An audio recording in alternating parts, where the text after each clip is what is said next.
Welcome to the Jameson Files. I'm your host, Carrie Weber, and I am happy to be here with a new friend. And I'm excited to spend some time with him today and share him with the Jameson Files community, Andrew Johnston.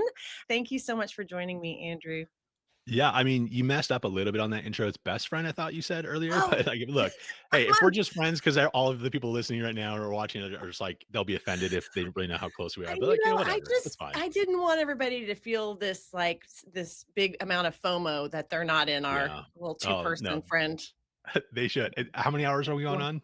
uh, Five and a I half. think you said like 5.5 hours of best friendship. A So friendship. Yep, yep, yep. So yeah, no, thanks for having me. This is you'll see me kind of moving around, kind of pivoting. I might chatter my teeth a little bit because I'm so nervous about being a guest, but I'll try and have a good time anyway. So for those of you that might not know Andrew, Andrew is nervous because he's usually on my side of the conversation in podcasts. Andrew is a co-founder of A Tale of Two Hygienists podcast that's 10 years old this year. So Yeah. congratulations on being one of the OGs of podcasting in the dental space.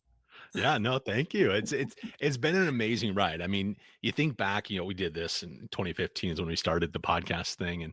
And the funny thing is we're actually not even the OGs. There's actually a whole other subgroup of real OGs, Alan Mead being a part of that, Yeah. who really kind of just said, hey, here's the template for how to do a good podcast. Make it your own, but here's kind of like the bones of it and gear, software, all of that kind of stuff.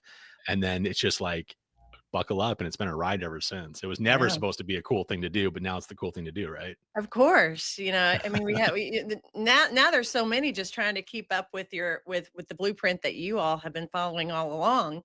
But for those of you that are big podcast followers, you're likely no stranger to A Tale of Two Hygienists. And so, Andrew comes from the dental hygiene space, a dental hygienist yourself, registered dental hygienist, and Mhm. obviously veteran podcaster with a tremendous following.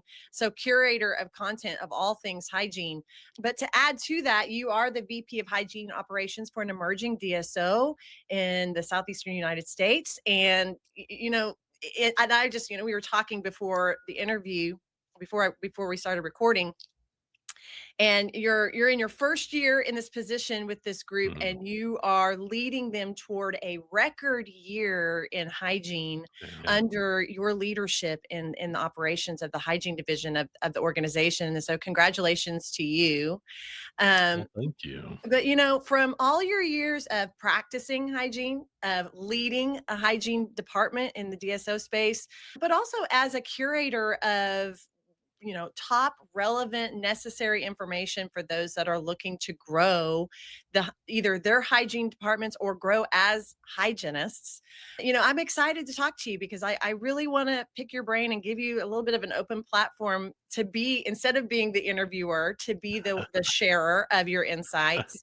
I always feel like those that are really great leaders and educators are students themselves, Mhm. and Yeah, you're really absolutely. curating information of what works. And now, not only do you have 10 years of curation, but you're putting that what you've learned into practice, and it's working. No. So we vaguely talked about what we might talk about today, so I'm really just putting you in the hot seat because I I love don't know. your format. Your format's the best way. It's like, "Hey, let's just start talking. Let's just see what's going let's on. just This is let's just gonna see what work." happens. Yeah, And exactly. Andrew did threaten that he may turn the tables and start interviewing me, so I'm going I to try my best to hold I will control. d yeah, I'm so sorry if I do, listeners. I know, but it's just what we do. It's And, going to be hey, great. what's interesting? Like, I wanna, I think, kick a lot of this off. You and I have, like, a very similar, like, energy for trying to get teams to be excellent, right? And I Yes. think that, right at the get-go, I hope your listeners, like, are, I guess, audience. I keep saying listeners. Ours is all like, we don't do video. We are just like audio Yeah. only. But I hope your audience is okay with me being a part of a DSO. But I think a lot of the things that are applicable for DSO is applicable to private practice and everywhere else. And throughout my kind of career, full disclaimer, it's really been group practices. Yeah. And I like that model a lot because of the teams. So the success that we're having right now this year, banner year, I think today, actually, as we're recording this, will be the day that we catch up. What was the June 10th? we will have done more revenue in the hygiene department this year than all of last year. Wow. And so hopefully we're going to double that for the next year. We can't do that as hygienists alone, right? We need to have Mm. good leader doctors. We need to have great leader administrative team. We need to have Mhm. people helping with our schedule. We need to have all of like it takes this village really to have a successful department. But Yeah. I think when you distill all of the key elements of being successful, not one person has to do all the heavy lifting. I mean, obviously the hygienist has to be there, has to have the drive and the passion to be Yes. successful, to follow, kind of the outline that we've, kind of given to them to be successful.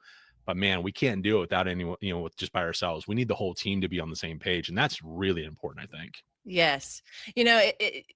I probably sound like a broken record a lot of times on the episodes because you're right, Andrew. I do beat that drum because it takes a team. If a doctor feels like he or she is alone in meeting or exceeding goals or establishing their ideal vision for their practice, it's going to be a really hard journey. Mhm, And if the mhm, team members don't feel supported, if the team members aren't given the tools to be successful, if the team members don't have that kind of training or resources available to grow, then they're going to struggle as well. And yeah. it all comes down to professional fulfillment. And the better I am in my role, the better the practice is, the happier everybody else is. It's just this kind of halo effect of impact that Mhm, starts to happen. But I mean, you really are in real time experiencing extraordinary success from some of the kind of probably core competencies or maybe some pillars for the hygiene department that you're mhm. starting to establish. So I'd love to know, tell me, what are one or two of those things that you've started to implement or measure or instruct or lead in your department that is helping Yeah. you to see such extraordinary results?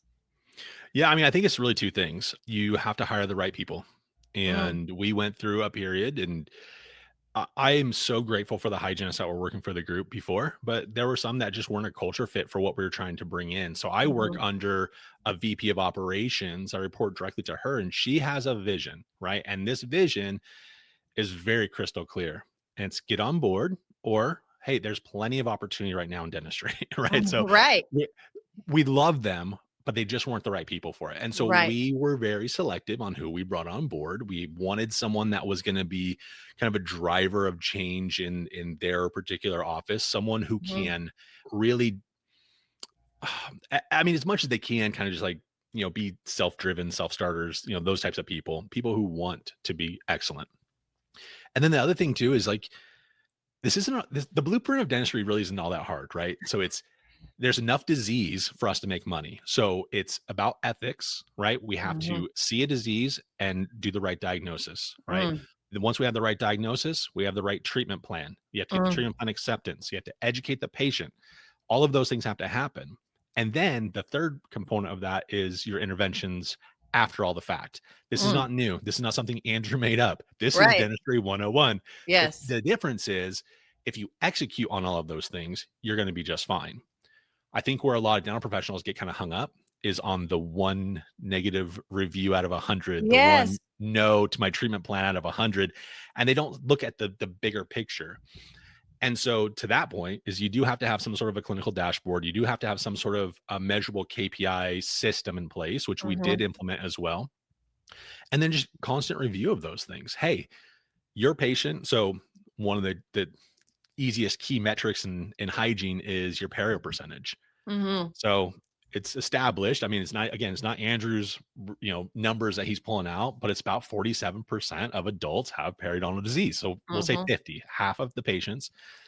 We live in Florida. You don't think there's a little bit of an older population here, a bunch of retirees that have had some Yeah. sort of disease over their years. So we're going to see a little bit higher. So when we come in, I can't see 10% walkout codes that are only perio related and 90% prophies. That's ridiculous. And I understand the argument is like, well, they're on, retirement or pension or they don't have that much money. I understand that. I understand that. It doesn't But change the fact that they have a disease that could cause, mm-mm, mm-mm. a lot of larger issues that we're turning a blind eye to. Yeah, exactly. And I think, we can get into the whole supervised neglect and all those, rationales, the legalese of, diagnosing properly and treatment planning properly, but we shouldn't have to do that. We shouldn't want to do that. We shouldn't go down that road. We should just do it because it's the right thing to do, is to diagnose accurately. So you look at that percentage and you're like, man, you're at 30%. Like, let's look at your diagnostic skill set then. How are you coming up to only 30%? Is this a dentist is diagnosing, or are you co-diagnosing with your dentist? And before all of that, are you and the doctor having a conversation about what does disease look like? What numbers? What is the appearance? If you're not on the same page with your doc, then I mean, you're never gonna get to that Oh. 50-ish percent, right? And so I think that's the lowest hanging fruit. You get to Oh, accurate diagnostics, man, you're gonna start knocking it out of the park in the hygiene department. I mean, so many truth bombs. There's so much we could go circle back on that you just shared. I'm going to do my best to go back to all of it. Let's start with Okay. that last piece. The perio aspect of practices and the underdiagnosis Mhm. of, we're basically doing a disservice. And I went on a rant on your podcast a little bit about, ignoring, not really owning your role and Yeah. choosing the profession that you've chosen to be a part of, and not truly stepping up to the plate and representing that profession for the purpose that it's Mhm. supposed to serve. Mhm. And Andrew, I cannot tell you how many practices we go into and the perio numbers are nothing. And so what's the deal? Like, what do you think that's all? Is that a confidence piece? I mean, I think it circles back to, I loved what you said about the right diagnosis, right treatment plan, and then the interventions after the fact. Mhm. To me, it falls into that, either we're not taking the time to appropriately diagnose and treatment plan, but also there's a dismal amount of confidence in having those kind of educational and treatment presentation type conversations with patients. Do you Yeah. agree with that, or where do you see the root cause of our issues in that, in those low percentages to be? I mean, look, everything I say is going to be conjecture. I don't have any data or evidence to prove my thoughts and opinions on things, just my clinical years of experience. I don't understand why we are so separated from like the medical side of things. You go to Mhm, your doctor and they say, this is your disease, this is your treatment, and this is your mhm. interventions. And they don't give it a second thought. But all of a sudden, when we start doing that, we're like, oh, but here's some other options that are going to be lower Isn't quality. It's not that the actually going to truth? treat what you want to do, but we're going to try. Like, what are we doing here? Like, so there Yeah. has to be a shift. And the other thing too is like we have group think as far as like dentistry goes. Like whatever the three dentists over there are doing, well, these guys are also kind of have that same mentality of we're gonna, hey, they want to do SRPs over there. Well, we'll do it for a pro fee or whatever. Like we're gonna like Mhm, just like we need to do better on that aspect. mhm, Not care about the emotional side of money. And I think mhm, so let me put a pin in that for a minute because I do want to come back to that. But the second mhm. part of this though is I do think that the dentist generally, and I'm not trying to throw all the dentists under the bus because I look, if you get offended by my words, maybe you're not doing it right. But if you're not offended, then you're probably doing it right. That's just the way it is. Here's the thing. I don't think that they're given enough education. I think that they just think that, oh, perio is perio. They don't focus on it the same way that we do. And Mhm. because of that, they're not looking for it the same way that we're looking for it. And that's fine. It doesn't have to. I'm not always looking for, well, actually, I do actually look for implant cases and stuff for my doctor to tee them up. But like Right. that's not I'm not really focused on restorative in the same way. So I might miss some sort of restorative component where they might miss some perio component. And that's okay. I'm not trying to like get everyone like all riled up and oh we hate Andrew now. But like Nobody's Andrew gonna at a hate tale of you. two hygienist.com. If you want to email me, go ahead. But so here's the thing though. It's like I think that just because that's not your focus doesn't mean that's not important. And I think that if we can just either allow our team members to allow it to be more important, or Mhm, let's just focus on it a little bit more. If you want this, so the way that we kind of look at it is if the hygienist is doing 3 times of their salary in production, like it's going to be kind of mhm, a healthy mix, right? I'm not opposed to it should be, like you should be doing $2,000 and $3,000 a day, and maybe you should mhm, be paying your hygienist 30% or 35% of that. There's a way to get people to do the right things, whether that it's financial motivation or whether it's just ethical, like let's do the right thing. mhm. And if you want your hygiene department to be successful and bring in a lot of money for you, focus on perio. Don't don't Yeah. don't ignore it.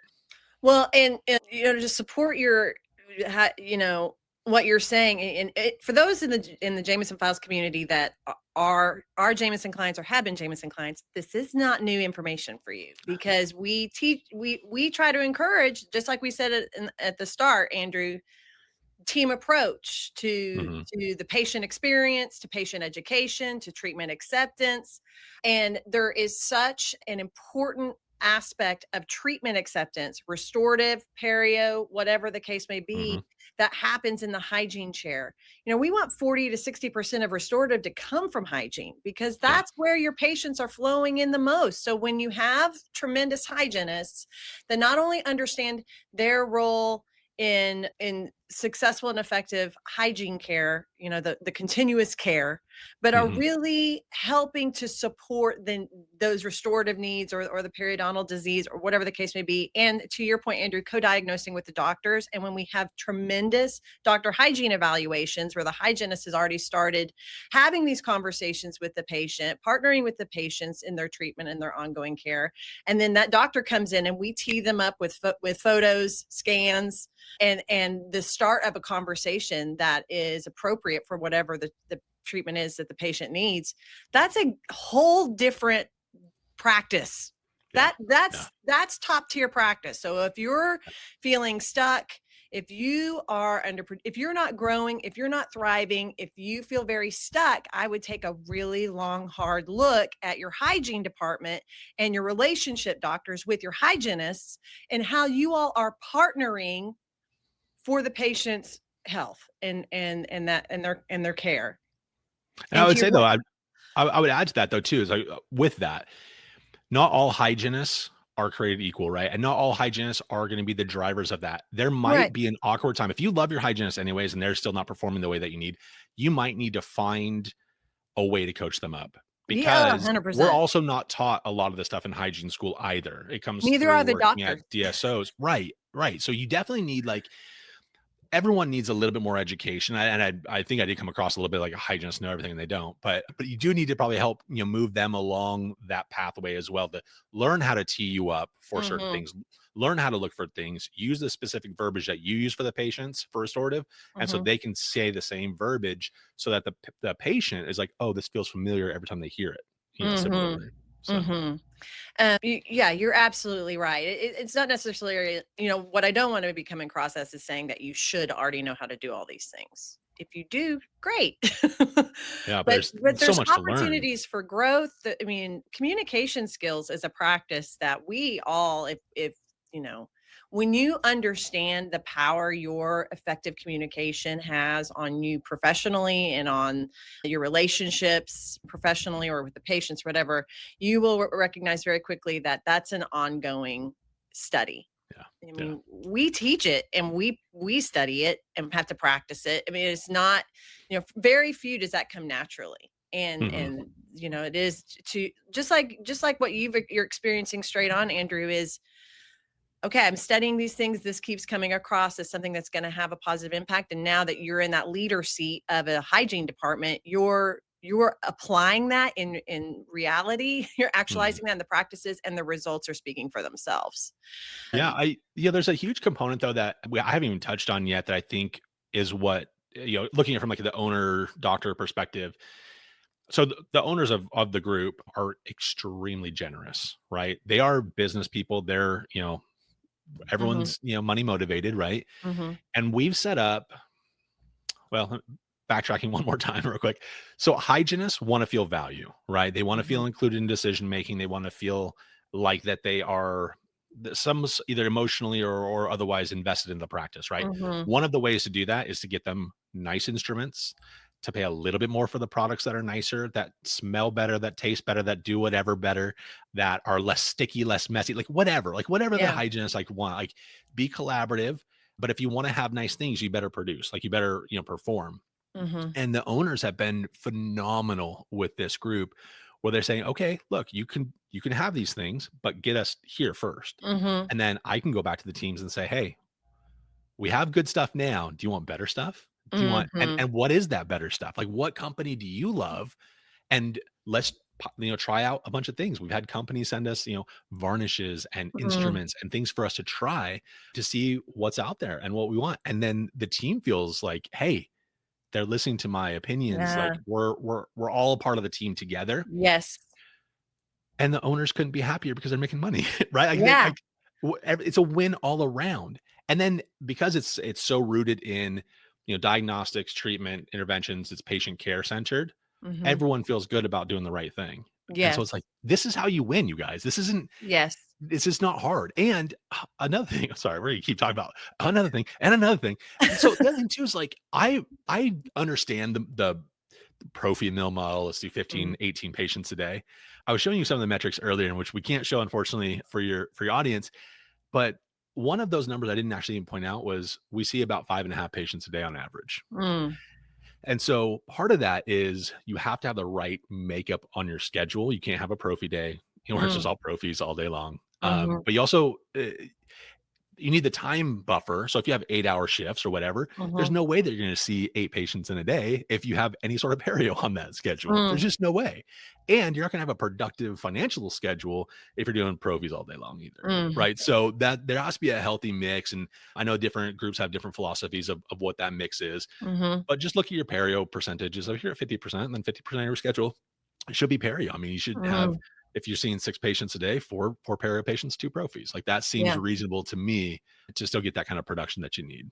That's a really great point. The number of patients that you're seeing is probably gonna in a typical hygiene column in a day is probably reflective of your perio percentages. It really is. It has to Um, be. Yeah. yeah.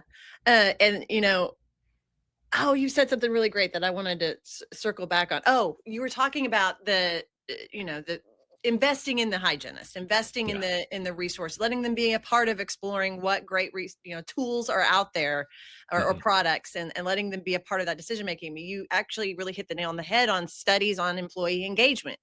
So Mhm. when you look at Gallup, or there are a couple of other companies that do a lot of surveys on employee engagement, not just in dentistry, obviously, but in the workforce, they talk about when they interview employees, what they see as those the nurturing steps that help to bring out engagement in them is having an alignment of and knowledge and clarity of the vision and the mission and the values of the organization, but then having a place where the investment in development and professional development is taking place. So Mhm. those practices and people that are investing in their team and helping them to grow and develop, that's a real motivator, that there's opportunities for growth and development.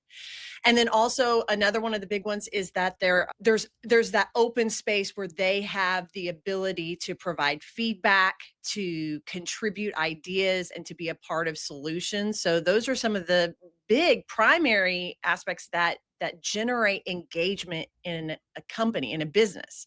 And so Mhm. what you just said about giving the hygienists opportunity to explore the products and to give their input on what they want or need, obviously with the expectation that there's a return on that investment for the Of course. organization. Of But course. I just love that, because that hits the nail on the head in terms of, yes, money is a motivator, probably more so than ever. Cost of living is just extraordinary, and Yeah. we want our employees to make a good living.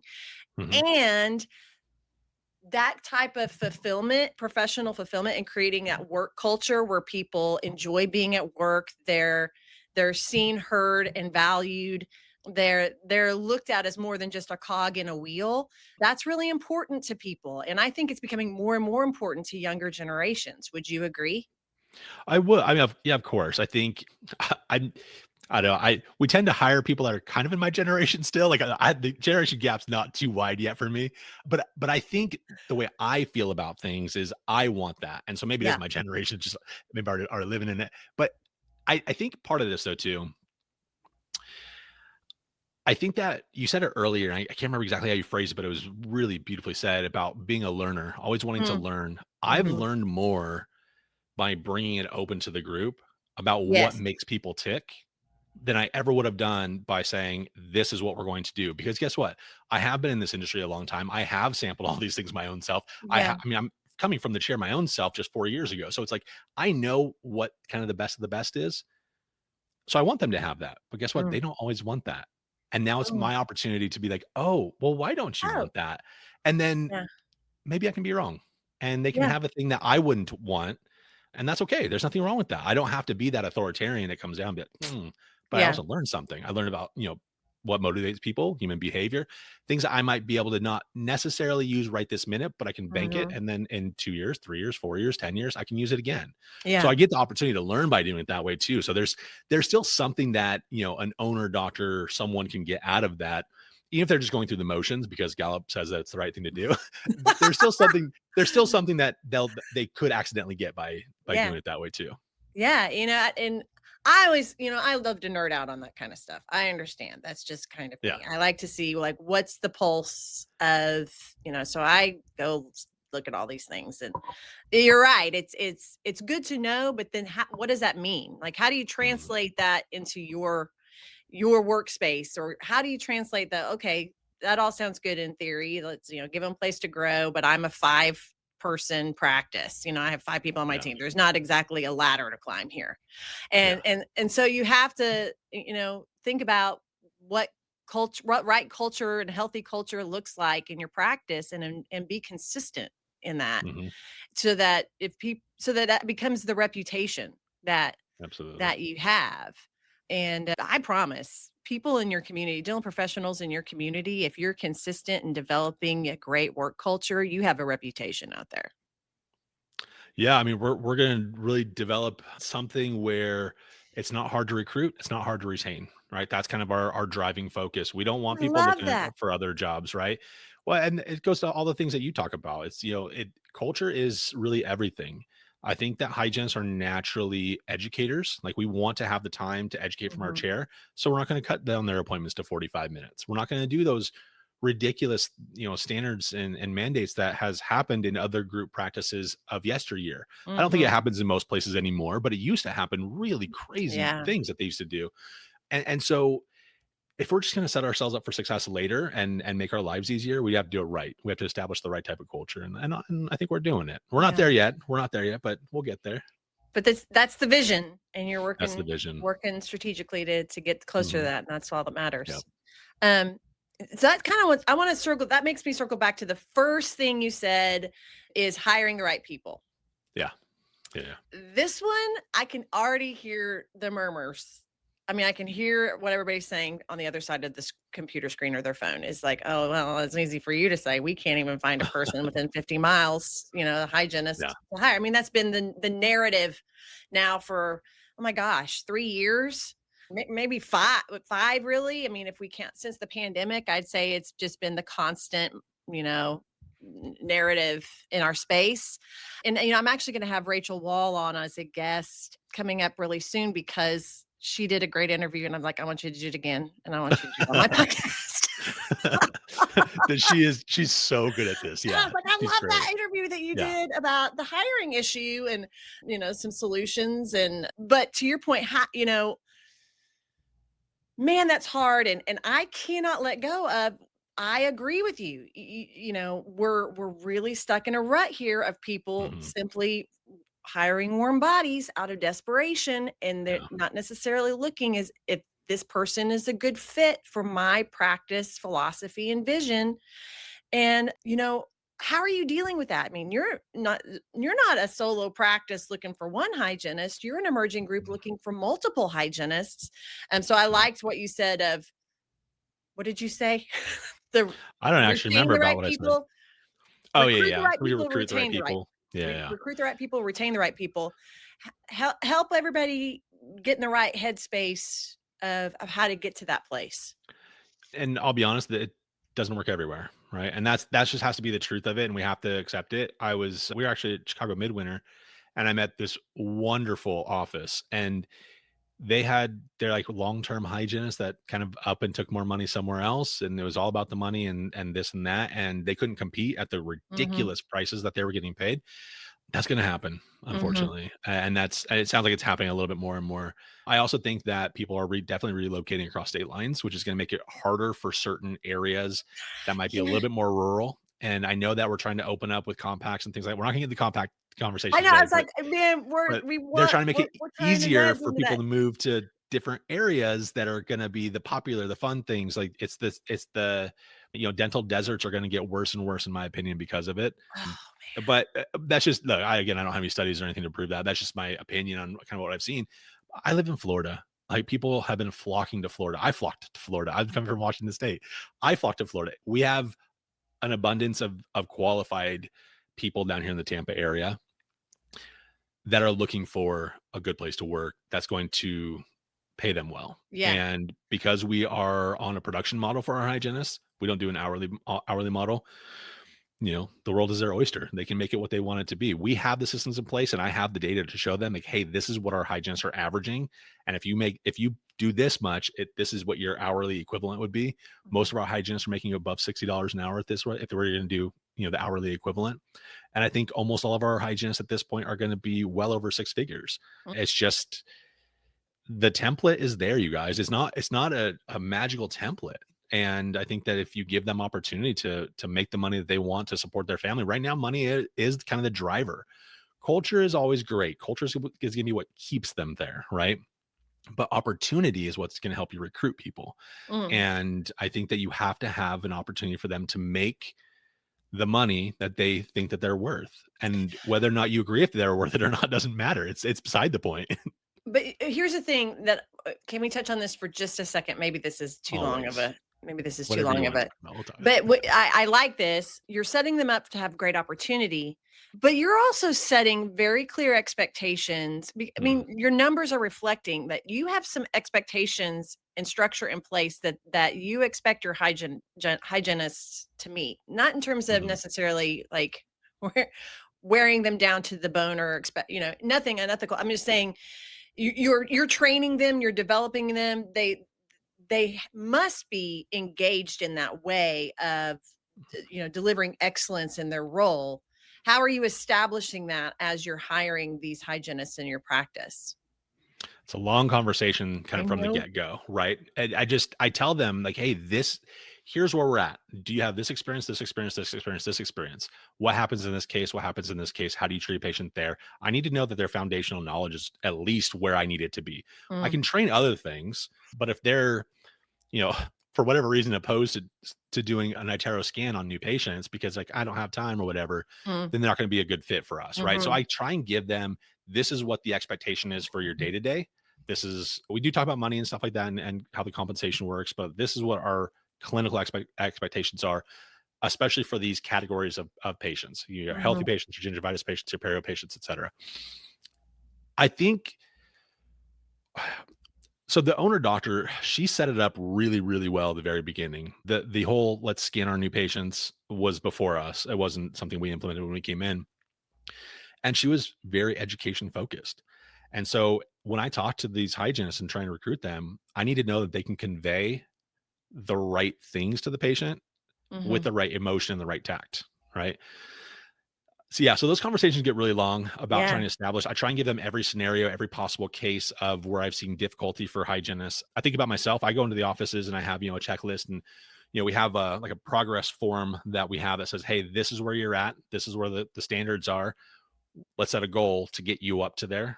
It doesn't have to be love what that. the goal is, or what the standard is. It's somewhere in the middle that's achievable. And then we focus on like two or three of those KPIs at a time to really, really motivate them to see that instant success on those areas. I love that. So I think about those things when I'm recruiting. I'm like, okay, where have I seen people kind of throw me curveballs that I'm going to have to like overcome later on? Mhm. And then we talk about it. So it's a really, really long conversation. And then I think my boss isn't going to love I say this, but I'm going to say it anyway. I always encourage the hygienist to do a vibes check on the office. I say, come Mm. in. I don't need you to show me any, like, it's not a working interview or anything like that. Because sometimes when you go into an office, whether it's the smell of the office, whether it's the aesthetics, whether it's the layout, you just know right away. You're like, I'm home, right? Yeah, And I need them to feel that. I need them to feel like they could at least get there. And if it's too far off, like, oh, well, I got another office for you. Let's go check that one out. yeah. So I don't know. That's Man, I probably a love longer that. A answer, but like vibes there's so check. many things. I love Yeah, the vibes check. vibes You check. got to. Yeah. And, it really sounds like you are probably in the interview process, not only evaluating their skill set, but their coachability. Yeah, for sure. I Because mean, that it sounds like, I mean, I love your checklist and all of those tools that you've established and, is really setting a standard of we're all about continuous development here. We're all about continuous feedback loops, and we're going to be constantly measuring our success against what right looks like here. And I mean, I love that, but that sounds like that's something, it may be something that you're simply naturally doing your own vibes check, so to speak. Um, well, I'm also a little bit like, how can I make my life easier? Can I get someone I don't have to micromanage? Can you just know all mhm, these things before you come in so I don't have to, mhm, constantly measure you, constantly check? I mean, if they're already above all of those, those KPIs that we're looking at, I mhm, don't I don't meddle. Like let's just let clinicians clinician, right? Like mhm, don't just so you can show your authority or whatever. mhm, We don't need to do that. And so I do try and hire someone that is a little bit more like turnkey. Like mhm. if we can be a little bit strict on the interview process, then Yeah, it's gonna make my life so much easier and not have to coach them as much. yeah, But we do have some, some people that hit all of the right things, but maybe still need that coaching. And I love that opportunity too. Like yeah. so I mean, we have a couple of them. They're just like the sweetest people, but they've never had, this opportunity before presented to them. Mhm. And oh, sorry, we're going down so many rabbit holes, but like I also always try to have an anchor hygienist in every office, right? So Yeah. those ones would be like my lead hygienist. I want an anchor hygienist, and then we can have a baby new grad, or we can have someone's just like a Mhm. couple years out, and then that way like they get mentored the right way, whether it's between me, but it's also the other hygienists, but also the doctors and the front office, and everyone can kind of help form and mold this person into being really really successful. So I mean, sorry, there's so many things. I I didn't know even remember that we do all these things, but apparently we do you do all these do. things. It's a lot. I mean, this is a whole episode on best practices, right? No matter what season we're in the industry, hire Mm, slow, hire right doesn't go out of style. yeah, yeah. No, you're right. And we've all had that experience where you hire wrong, and Mhm. what's worse. Yeah, yeah. And it's important to know kind of beginning with the end in mind in those interview conversations and what you're filtering for in terms of where you need them to at least be able to start and determine, can I work with this, can I build from this, are they coachable, and are we Mhm. able to partner together in our working relationship so that everybody thrives here. I'm really Yeah. like you, Andrea. I'd like to be able to, I don't want to. I don't want to micromanage. I don't want you to have to. Doctors don't want to micromanage. The worst. We do Yeah. enough leadership sessions with doctors that are on the cusp of just calling it quits because they just don't want to manage people. Mhm. And the best way to help relinquish the stress and burden of that is to create and develop a group of leaders in your practice that own their role, Yeah. and you can give them that freedom and authority to, how far into your practice have you delegated the ability to make decisions or to work independently as a part Mhm. within the structure of a team. That's what all the doctors are looking for. It's like, Yeah. how much can I just simply do the dentistry and do the patient care, and everybody Gosh, else that's what all of us I clinicians can want. trust them to do the things. Exactly, exactly. Yeah. Right. Yeah. So, well, I love it. I think you're doing great things. I'm trying to talk Andrew into being more of a speaker, and he doesn't want to. Oh, So I guess I'll that's just not keep my having you no. on as a guest on the Jameson Files. Hey, you made this Um, really easy, and yeah, I know you had Kevin Henry on, and shoot, if he could do it, I could do it, right? That's what I said. But this was I know I'm still like fidgety, nervous, but you made this so easy. So thank you for this. Yeah, well, thank you. So many great insights, and truly, truly, for those of you that love listening to podcasts and love to learn in that way, I encourage you to go seek out A Tale of Two Hygienists. 10 years of content in there, people. So there's a lot there. And Andrew, you're just the best. So You're the best. thanks for being my new best friend. Now we're at like 6 hours. I know, right? That was good. That was really good. 6 40 hours. minutes this one. You told me 25 minutes. I'm So it's sorry. We okay. just had We so had much a great to time. say. Good. So I much, I so know much your to audience is say. gonna have a good time with it. It'll Yeah, be it's gonna fun. be a great time. So, and to the audience, thanks to all of you for joining us, and be well, and we'll see you next time.